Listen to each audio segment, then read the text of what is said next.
నమస్కారం. ఈరోజు ఉత్తరాంధ్ర అభివృద్ధి కోసం, ఉత్తరాంధ్ర డెవలప్మెంట్ కోసం, ఉత్తరాంధ్ర ప్రగతి కోసం వైసీపీ నాయకులు జగన్మోహన్ రెడ్డి గారికి వాళ్ళ టీంకి కడుపుమంట కలుగుతుంది. నిన్న శాసనసభలో కానీ, శాసనమండలిలో కానీ, అలాగే ఒక్కో సందర్భాల్లో పార్లమెంట్లో కానీ వారి సభ్యులు మాట్లాడుతున్న తీరు చూస్తే కంపెనీలకు అప్పనంగా 90 పైసలకే భూములు ఇస్తున్నారని చెప్పేసి రాదంతం చేస్తున్నారు.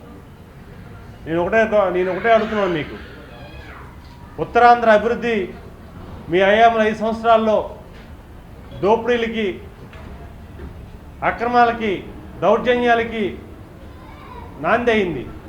ఉత్తరాంధ్రను ఉత్తుత్తాంధ్రగా చేశారు. ఈరోజు గౌరవ ప్రధానమంత్రి నరేంద్ర మోదీ సహకారంతో ముఖ్యమంత్రి గారు ఈరోజు ఉత్తరాంధ్ర మీద ప్రత్యేక శ్రద్ధ వహించి ఈరోజు ఐటీ మంత్రికి ఉన్న నారా లోకేష్ గారు ఐటీ కంపెనీలు తీసుకొచ్చి ఉత్తరాంధ్ర నిరుద్యోగ యువకుల్ని ఉపాధి అవకాశం కల్పించాలని, పారిశ్రామిక అభివృద్ధి చేయాలని ఒక ఆలోచనతో ఈరోజు భూముల్ని ఇవ్వడం జరిగింది.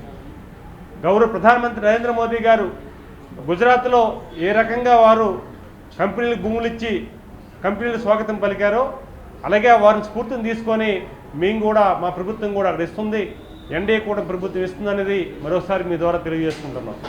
కానీ వైకాపా నాయకులకు అవి ఏం పట్టవు. వారికి అభివృద్ధి అవసరంలే, పరిశ్రమలు రావసరంలే, కొత్త ఇన్స్టిట్యూషన్లు రావసరంలే, ప్రజలకు మేలు జరగకూడదు, యువకులకి మంచి అవకాశాలు రాకూడదు, వారికి కావాల్సిన వ్యక్తిగత స్వార్థాలు కావాలి, ఆరోపణలు కావాలి, రాజకీయం కావాలి తప్ప వేరేది కాదు.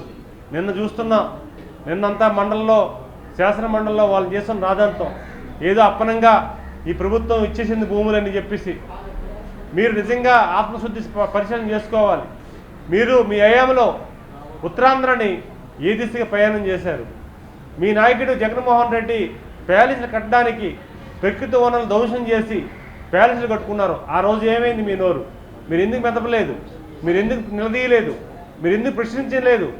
ఈరోజు ఈ ప్రభుత్వం ఈరోజు పరిశ్రమలు రావాలని, ఈ రాష్ట్రం ముందడుగులో పోవాలని గత అనుభవాలు దృష్టిలో పెట్టుకొని గౌరవ ముఖ్యమంత్రి గారు ఐటీ రంగాన్ని అభివృద్ధి చేయాలని ఈరోజు భూములు ఇస్తే ఏదో అప్పనంగా ఇచ్చామని గోబుల్ ప్రసారం చేసి తప్పుడు ప్రసారం చేస్తున్న విషయాన్ని కూడా గమనించాలని తెలియజేసుకుంటున్నాం.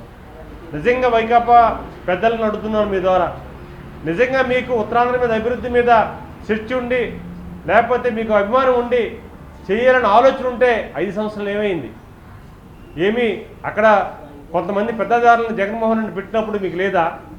ఇది లేదు, మాకు అభివృద్ధి చేయాలని, పరిస్థితులు తీసుకురావాలని అడగచ్చు కదా, ఎందుకు అడగలేదు? ఈరోజు వారు మాట్లాడుతున్నారు, ఈరోజు ఏదో అప్పనంగా ఇచ్చేస్తున్నామని చెప్పేసి. ఇంకో విషయం ఏంటంటే, ఈరోజు గీతం యూనివర్సిటీ చరిత్ర తెలుసుకోకుండా మాట్లాడడం దురదృష్టకరం.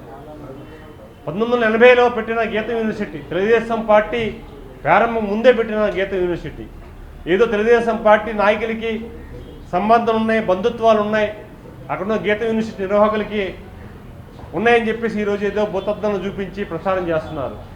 ఇది నిజంగా మీరు ఆత్మపరిశీలన చేసుకోండి.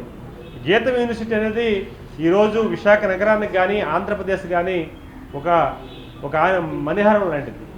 ఈరోజు 10,000 మంది విద్యార్థులు ప్రతి ఏడాది రిలీవ్ అవుతున్నారు. కొన్ని లక్షలాది మంది ఈరోజు దేశ విదేశాల్లో వారు ఉపాధి అవకాశాలు తీసుకుంటున్నారు విద్య చేసి. అలాంటి ప్రతిష్టాత్మకమైన గీత యూనివర్సిటీ మీద రాజకీయ బురదను జల్లి ఈరోజు మీరు అనవసరంగా రాజకీయాన్ని సృష్టించడానికి చేస్తున్న ప్రయత్నం. ఈరోజు జగన్మోహన్ రెడ్డి 80లో అది ప్రారంభమైంది. జగన్మోహన్ రెడ్డి ఆ టైంలో ఎక్కడున్నారో మనకు తెలియచ్చు. వారు వయసు ఏంటో కూడా ఆ సమయంలో తెలుసు. కానీ వారు కూడా చరిత్ర తెలియకుండా వారు కూడా గీతం సంస్థ మీద మాట్లాడుతుంటే బాధ కలుగుతుంది. ఈరోజు ప్రభుత్వ పరంగా వారికి రావాల్సిన ఒక ప్రెస్టేజ్ ప్రాజెక్టుని దాన్ని స్థాపించిన వ్యక్తి స్వర్గీయ మూర్తి గారు. వారు ఆ ప్రాంతాన్ని అద్భుతంగా డెవలప్ చేసి ప్రతి విద్యార్థులు కూడా విదేశ చదువులు స్టాండర్డ్ని తీసుకొచ్చి అక్కడ పెట్టి ఈరోజు ఉత్తరాంధ్ర ప్రజానీకానికి, అలాగే ఆంధ్రప్రదేశ్ ప్రజానీకానికి అందజేశారు. ఎంతోమంది ఈరోజు దేశంలో ఉన్న కొంతమంది మిగతా వాళ్ళు కూడా వచ్చి ఈరోజు అద్భుతంగా చేసుకున్న పరిస్థితి. అలాంటి గీతం యూనివర్సిటీని కూడా ఈరోజు రాజకీయంగా మీరు బనాం చేయడానికి చేస్తున్న ప్రయత్నం కూడా గుర్తుపెట్టుకోవాలి. కొంతమంది వైసీపీ నాయకులే ఆ రోజు కరోనా టైంలో వాళ్ళ ప్రాణాలు కాపాడిన గీత యూనివర్సిటీకి బ్రహ్మాండ ప్రశంసలు కురిపించారు. అలాగే బ్రహ్మాండమైన సర్వీస్ ఇచ్చిన యూనివర్సిటీకి గీతం యూనివర్సిటీలో ఉన్న వైద్య కళాశాలకి బ్రహ్మాండ ప్రశంసలు ఇచ్చారు. మీద హెలికాప్టర్లతో పూలు జల్లారు బ్రహ్మాండ సర్వీస్ ఇచ్చిందని ఆ రోజు ఆ ప్రభుత్వం. మరి ఇది ఏమైంది? ఈరోజు అదే ఇన్స్టిట్యూట్ మీద ఈరోజు బురద జల్లే కార్యక్రమం మీరు చేస్తున్నారు. ఈరోజు గీతం యూనివర్సిటీ ఒక పక్క విద్య పరంగా ఇంకో పక్క వైద్యం పరంగా అద్భుతమైన సర్వీసులు ఇస్తుంది. ఈరోజు వారు చెప్తున్నారు, మేము ఈరోజు దరఖాస్తు పెట్టింది ఈరోజు కాదు, మాకున్న డీపట్టా భూములు కానీ ప్రభుత్వ భూములు కానీ క్రమబద్ధీకరణ చేయమని ఈరోజు ఆ రోజు రాజశేఖర్ గారి ప్రభుత్వానికి, రాజశేఖర రెడ్డి గారి ప్రభుత్వానికి, కిరణ్ కుమార్ రెడ్డి ప్రభుత్వానికి, చంద్రబాబు నాయుడు గారి ప్రభుత్వానికి ఆ రోజే పెట్టింది. ఆ రోజు ఇది కొత్తగా పెట్టింది కాదు. ఈరోజు చరిత్ర తెలుసుకోండి, విషయాలు తెలుసుకోండి, మభ్యపెట్టే మాటలు మాట్లాడొద్దు.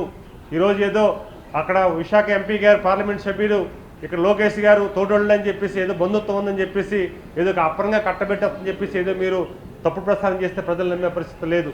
ప్రతి అడుగు ప్రతి ఆలోచన గీత యూనివర్సిటీకి సంబంధించి మా ఉత్తరాంధ్ర ప్రజానీకానికి కానీ ఈ రాష్ట్ర ప్రజానీకానికి కానీ ప్రతి ఒక్కరు కూడా తెలుసు. ఈరోజు అలాంటి ప్రతిష్టాత్మకమైన ఒక ఇన్స్టిట్యూట్ మీద మీరు బురద జల్లి దాన్ని దిగదార్చి పరిస్థితి చేయొద్దు. 5 సంవత్సరాలు ఇబ్బంది పెట్టించారు. ఏదో గతంలో కూడా వైకాపా టైంలో కూడా ఏదో అలాంటి ప్రభుత్వం ఉన్నప్పుడు కూడా ఆ గీత యూనివర్సిటీని మాఫీ చేయడానికి, ఎందుకంటే అక్కడ రాజుగారు ప్యాలెస్ కట్టుకున్నాడు అక్కడ పైన కొండపైన, ఆ ఇన్స్టిట్యూట్ ఉండకూడదని ఒక ఆలోచన జగన్మోహన్ రెడ్డికి. ఆ రోజు కూడా గీత యూనివర్సిటీని డిస్టర్బ్ చేయడానికి గేట్లను ఎరగొట్టి ఆ రోజు మనం చూసిన సందర్భాలు కూడా చూసుకోవాలి. ఆ రోజు ప్యాలెస్ కట్టుకున్నా కనుక ఆ ప్యాలెస్ కట్టుగా ఉండకూడదు. ఇంక సముద్రం ఉంది కానీ సరిపోయింది, లేకపోతే సముద్రం కూడా తీసే పరిస్థితి వచ్చేవాడు జగన్మోహన్ రెడ్డి. అలాంటి పరిస్థితులు కూడా ఈరోజు గమనించుకోవాలి. అందుకే ఈరోజు చెప్తున్నాను మీకు, ఈరోజు గీతం యూనివర్సిటీ చాలా ప్రతిష్టాత్మకమైనది, 10 మందికి ఉపాధి చూపించేది, విద్యకి నాంది పలికింది. చాలామంది లక్షలాది మంది విద్యార్థులకి ఉపాధి చూపించిన ఆ గీత యూనివర్సిటీ అదే సందర్భంలో వేలాది మంది ఉద్యోగాలకి ప్రత్యక్షంగా పరోక్షంగా లక్షలాది మందికి సహాయ సహకారాలు అందిస్తుంది. అలాంటి గీత యూనివర్సిటీని మీరు డిస్టర్బ్ చేయడానికి చేయొద్దని మీ ద్వారా తెలియజేసుకుంటున్నాం.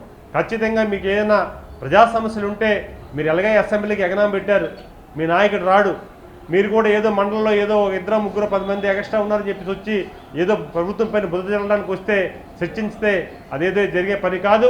ఈరోజు మీరు నిజంగా మండలకు సమావేశానికి వస్తున్నారు, రండి, స్వాగతిస్తున్నాం.